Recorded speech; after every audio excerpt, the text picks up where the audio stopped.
आप सभी को मेरा नमस्कार। जैसा कि मैंने आपको अपनी पिछली वीडियो में बताया था कि राखी वाले दिन हमारे साथ क्या क्या हुआ और कैसे उन्होंने अपने आप को ज़ख्मी दिखाया मेरे बेटे के आगे। और फिर उन्होंने फिर जैसे ही हमने मंत्रों का उच्चारण किया रात को, उनके मना करने के बाद भी हमने मंत्रों का उच्चारण किया।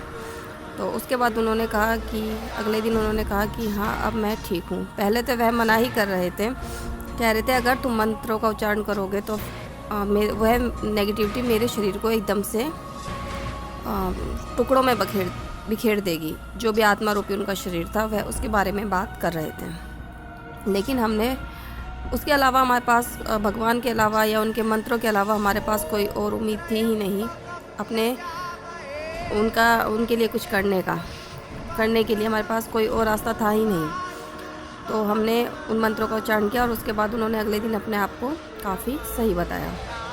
उसके बाद उन्होंने हमसे कहा कि अगर तुम एक शिवलिंग ले आओ, जो सबसे पहले वाले दिखे थे हमें, उन्होंने ही कहा था कि अगर तुम एक शिवलिंग ले आओ तो मैं उसकी पूजा करूँगा और तुम उस पर दूध चढ़ाना 2 बूंद पर डे और उसकी पूजा करना।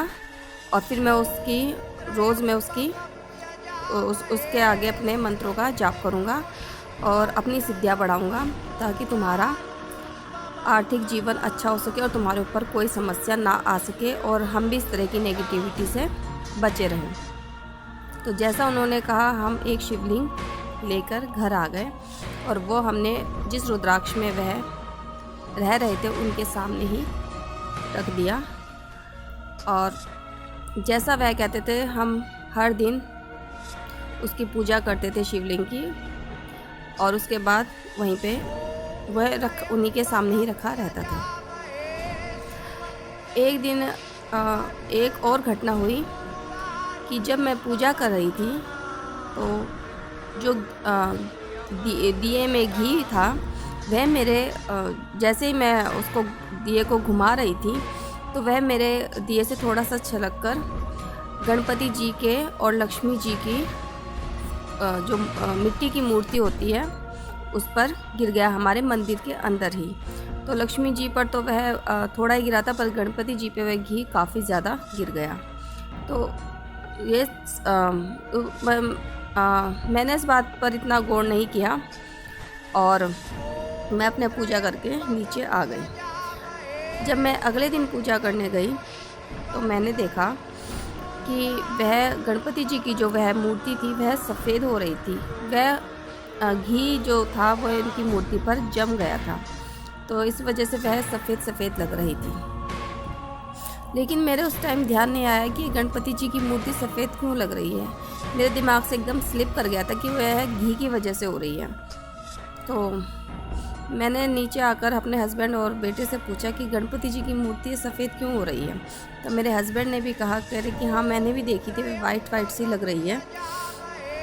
तो बस यही सुनना था कि इतने में उन्होंने फिर मेरे बेटे को, वह जो दूसरे और तीसरे नंबर वाले थे उनमें से एक, दूसरे नंबर वाले मतलब जो 2 भाई इकट्ठे रह रहे थे, वो दूसरे तीसरे नंबर वाले, उनमें से एक जो थे वे मेरे बेटे को दिखाई दिए, जो थोड़े से वह स्वभाव में थोड़े क्रोधित से दिखते थे। तो वह मेरे बेटे को दिखाई दिए, जिनका शरीर ज़ख्मी भी था दिवाली वाले दिन राखी वाले दिन वही दिखाई दिए। उन्होंने कहा कि कोई इस घी से मेरे ऊपर, तो उन्होंने कहा कि कोई गणपति जी के थ्रू मेरे ऊपर कोई जादू टोना कर रहा है। अब मुझे ये बात बड़ी अजीब सी लगी। मैंने मेरे बेटे से कहा कि गणपति जी के थ्रू कोई जादू टोना कैसे कर सकता है किसी पर, गणपति जी तो खुद भगवान है। तो वह बोले कि मुझे नहीं पता कैसे, पर कोई कर रहा है, गणपति जी के थ्रू ही कर रहा है मेरे ऊपर जादू टोना। उनकी हमेशा से ही आदत थी, तीनों ही जो पितर रूप में थे हमारे, उनकी आदत थी कि वह किसी न किसी चीज़ की हमसे डिमांड करते ही थे। वह लगभग 10,000 रुपये तक का सामान हमसे मंगवा चुके थे। उन्होंने फिर डिमांड करी कि इसके लिए तुम गणपति जी की मूर्ति लेके आओ और एक मोर पंखी लेके आओ और अलग से डब्बा बनाओ लकड़ी का, उसमें उन्हें स्थापित करो और इंक लेके आओ। ऐसे उन्होंने और भी 2-3 डिमांड और करी। तो मैंने अपने बेटे से कहा कि ये डिमांड हम कैसे पूरी कर सकते हैं। अब हम चलो ठीक है, हम गणपति जी की मूर्ति ले आएंगे। वैसे तो हमारी फाइनेंशियल जो कंडीशन थी वो थी ही नहीं इतनी कि हम इतना खर्च कर सकते। फिर भी मैं कहा लेकिन मोर पंख की कलम कहाँ से मिलेगी आज के टाइम में, यह तो मिलनी बहुत मुश्किल है। फिर थोड़ी देर बाद उन्होंने कहा कि चलो रहने दो। तो मैंने भी कहा कि रहने दो, क्योंकि हम बहुत इन चीज़ों से तंग आ चुके थे। जब तक रियलिटी ये है कि उनकी डिमांड पूरी करते करते हम बहुत तंग आ चुके थे। और उनकी डिमांड भी ऐसी होती थी, और हमारे घर में जब इतनी सारी गणपति जी की मूर्ति है तो उसके अलावा फिर मूर्ति लाना, मुझे ये बात कुछ समझ में नहीं आई।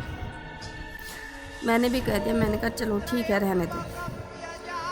उसके बाद वह अपने गायब हो गए मेरे बेटे को ये बात कहकर। ऐसे ही हमारी ज़िंदगी के दिन निकलते चले गए। उसके बाद जन्माष्टमी के आसपास का दिन आया। उसमें मेरे बेटे को स्वप्न में भगवान कृष्ण दिखाई दिए। जन्माष्टमी से 2 दिन पहले दिखाई दिए।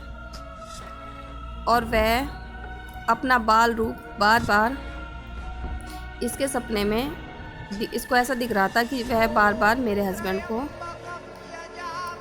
अपना बाल रूप देकर जा रहे हैं। इसने पहले दिन मुझे वह सपना बताया। तो मैंने कहा कि चल कोई बात नहीं, अच्छा सपना जन्माष्टमी के आसपास दिख रहा है तो अच्छा सपना है। लेकिन इसे अगले दिन फिर वही सपना दिखाई दिया। मैं भगवान कृष्ण का बाल रूप रखने में थोड़ा डर रही थी, क्योंकि मैंने सुना है कि उनकी बहुत ज़्यादा देखभाल करनी पड़ती है, बिल्कुल बच्चे की तरह। और मतलब बहुत ही उनकी केयर करनी पड़ती है। और मैं इस चीज़ से डर रही थी कि मैं शायद कर पाऊँगी या नहीं कर पाऊँगी, इसलिए मैं उन्हें लाने के पक्ष में नहीं थी। लेकिन जब वह 2 दिन लगातार दिखाई दिए तो फिर मैंने अपने हस्बैंड से डिस्कशन की इस बारे में। और तो उन्होंने कहा कि देख लो जैसे तुम्हें सही लगे। फिर मैंने कहा चलो क्या पता भगवान ही चाहते हो कि उनका बाल रूप घर में आए। तो फिर हमने जन्माष्टमी वाले दिन कृष्ण भगवान का बाल रूप लाने की सोच ली। और जन्माष्टमी के दिन हम फिर उनका बाल रूप ले आए। तो इस तरह हमारे घर में इनका बाल रूप आ गया। और उसके बाद उस बाल रूप में फिर हमारे साथ उनके द्वारा बहुत से खेल खेले गए। हम तो बस उनके हाथों का एक आप कह सकते हैं कि कठपुतली ही बनकर रह गए थे, क्योंकि हमें समझ में नहीं आता था कि हम क्या करें और क्या ना करें। हमारी तो बस ज़िंदगी इसी समस्या में उलझ कर रह गई थी कि हमें समझ में नहीं आता था कि सच क्या है और झूठ क्या है, किस पर विश्वास करें और किस पर विश्वास ना करें। हम इतने परेशान हो गए थे इन सब चीज़ों से। तो अब मैं आपको अपनी नेक्स्ट वीडियो में बताऊंगी कि जब हमारे घर में कृष्ण जी का बाल रूप आया तो उसके साथ तो उनके द्वारा हमारे साथ इन्होंने क्या क्या खेल खेले, और मतलब हम क्या सोच रहे थे और वह क्या चाल चल रहे थे हमारे साथ, ये मैं सब आपको अपनी नेक्स्ट वीडियो में बताऊंगी। तो अगर आपको हमारी वीडियो अच्छी लगती है तो प्लीज़ सब्सक्राइब करें और बेल आइकन को प्रेस करें ताकि आप हमारी नई वीडियो देख सकें और जान सकें कि ज़िंदगी में इस दुनिया के अलावा जो दूसरी दुनिया होती है हम इस दुनिया से तो लड़ सकते हैं, लेकिन उस दूसरी दुनिया से हम कैसे लड़ सकते हैं, ये आप हमारे जीवन की जब आप ये घटना देखेंगे तो आपको पता चलेगा कि हम कैसी ज़िंदगी, हम दोहरी ज़िंदगी जी रहे थे। तो कमेंट करें।